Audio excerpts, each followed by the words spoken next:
time begins, nor have I ever done this before, and I'm sure I will fail miserably. So when I was thinking about Whoppers, I guess that I wasn't really thinking about kind of big lies. I always think about people who try to like one-up each other in stories, like, oh yeah, well, like, here's what I have to say about that. Isn't that funnier? And then you're like, whoa. I think of like the time that, I guess, I don't know, it was sometime in college that somebody was talking about their children's dentist, and something, you know, some funny vignette about their children's dentist, and I was like, really? Let me tell you about Dr. Rabinowitz, my children's dentist in suburban New Jersey, where I may or may not have grown up.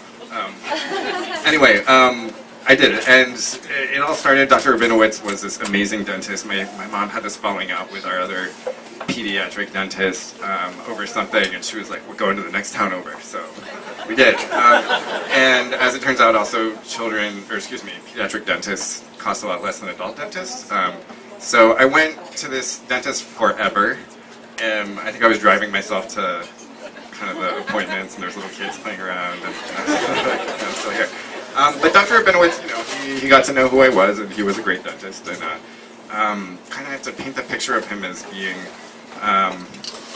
like just really like kindly looking man with this full beard, and kind of would nod, and had like a really soothing voice, which was important because I guess I inherited on this like shuttle Jewish side of my family, like crazy piranha teeth, which I guess was good for evolution, because you know when you lose them. So I had to get like a gazillion removed. I think upward, I don't know, between 9 and 12. I was constantly under laughing gas in his office, and I had all these images of him just being, you know, this really nice guy, and he pulled out like, you know, all these teeth all the time, and he looked like this moose because I was under laughing gas, and he'd constantly chew gum, and I don't know, he's just this funny figure in my life that was like, Dr. Rabinowitz, I'm with you yet again. And my sister also, like, we both like bonded over like, yes, he does look like a moose under laughing gas. Anyway, but okay, so fast forward a little. And I think my mom's picking me up probably because I was recovering and had a gazillion holes in my mouth. Dr. Rabinowitz like slips out to the waiting room, and he's like, I have something for all of my most time-honored patrons. I don't know, something weird like that. And she's like, oh, okay. And he hands her this CD of these love songs that he's been writing, and he's really great. It has like this like soft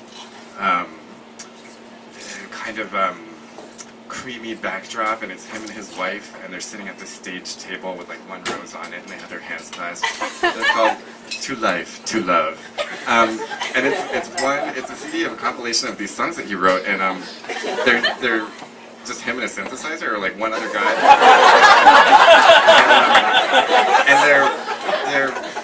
and he can't stay on tune very well, but we were like, oh, this is great. So I got home, and laughing gas was wearing off. It was the time to listen, and it totally spoiled my image of him because it had all these like adult-themed songs on him.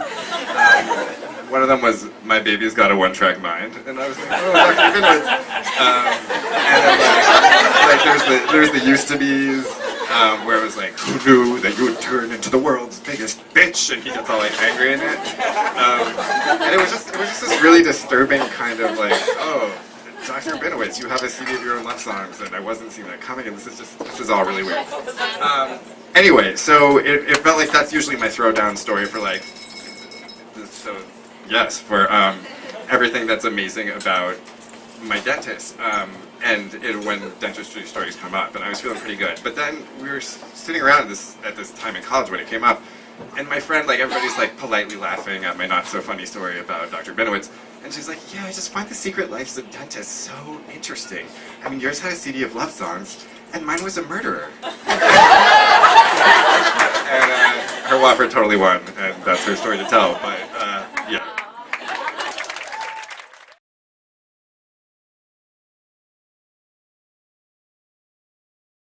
I hate rock, paper, scissors. I had kind of a good puppy story, but sorry. It's not, no, I was like, oh, can I relate it to smells? I can't. Then I would have maybe gotten like a twofer. Okay. Let's see. Okay. My father's Argentine, and recently I was living in Buenos Aires, and I had like a terrible, terrible apartment there that was filled with cockroaches and mayhem. I had a friend who came down to visit me, and he's a good friend from college, but we hadn't seen each other in a while. And the story is like so bad because it's really just about like an epically bad smell, and there's like not much more to it than that. But so this really great friend of mine, as it turned out, I had this, as I said, very cramped, and he had like atomic foot odor. And I've never experienced foot odor that bad before, and it made me wonder if like something was wrong with his feet, like if I should have like a sit down with him, or like kind of some sort of intervention where like, you know what, like your feet smell really bad. We're just talking about it. And it was terrible, I mean, because small apartment, he was sleeping in the same room as me, like I didn't know how to, anyway, it was bad. Then, so I was like, okay, but I can make it through it, and I had like some emails with some mutual friends being like, no, like I'll make it through, the smell's not that bad, and they were like, go on, David, you can do it, like you can host it, like you're a nice guy, and I was like, yes. So I went out, and one night he was hungry, and we went to get some prepared food at my local roticeria, as they are referred to in Buenos Aires. And he came back, and I wasn't really that hungry, so he had his thing. And it turned out that, and I felt terrible, like I'd been wishing this on him, but he got like epic food poisoning. And he was in my small cramped apartment, both ends, like faucets, for like the whole night. So I felt like I had brought, like I had wished him ill. I was like, I can't wait for him to be, and then this happened to him, and then it just made the smell so much worse. Because there was everything wrong with the human body encapsulated in my tiny, dank, cockroach-infested apartment.